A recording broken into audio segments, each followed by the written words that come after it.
In the ever-evolving economic landscape, a significant shift in workplace dynamics is taking root. Power seems to be slipping back into the hands of employers, setting the stage for an intriguing year ahead.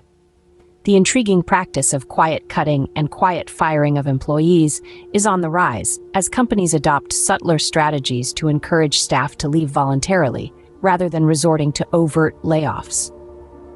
In an era marked by economic uncertainties, businesses are resorting to less conspicuous methods to trim their workforce.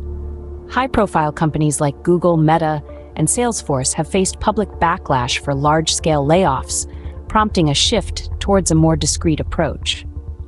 Dell, for example, has mandated a partial office return for hybrid workers, with full-time remote workers facing career growth limitations.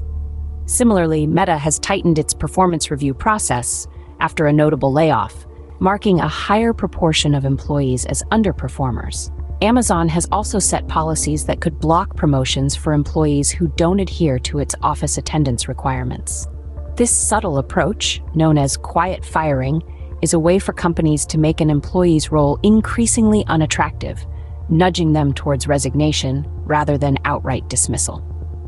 The strategy is gaining traction, with employers seeking to subtly diminish headcount by curtailing workplace perks, imposing stringent office presence rules, and limiting professional growth paths. Though it may seem like a novel trend, experts suggest that quiet firing is merely a modern iteration of long-standing corporate practices aimed at discreetly managing personnel numbers. Historical methods have merely evolved into today's more sophisticated strategies. This shift towards employer dominance marks a departure from the recent past, where a buoyant job market empowered workers to leave jobs en masse in search of better opportunities, known as the Great Resignation. However, the pendulum has swung back to employers, leading to a slowdown in job hopping and ushering in the era of the big stay.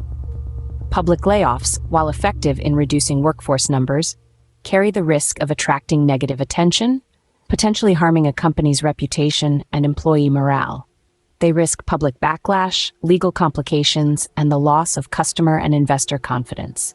In contrast, quiet strategies allow companies to subtly reduce their workforce while maintaining control over their public image and minimizing legal risks. As companies navigate these challenging times, the trend of quiet firing and quiet cutting is likely to persist. This reflects a broader shift in workplace power dynamics and employer strategies in workforce management. What's clear is that the world of work is changing, and only time will reveal the full impact of these shifts.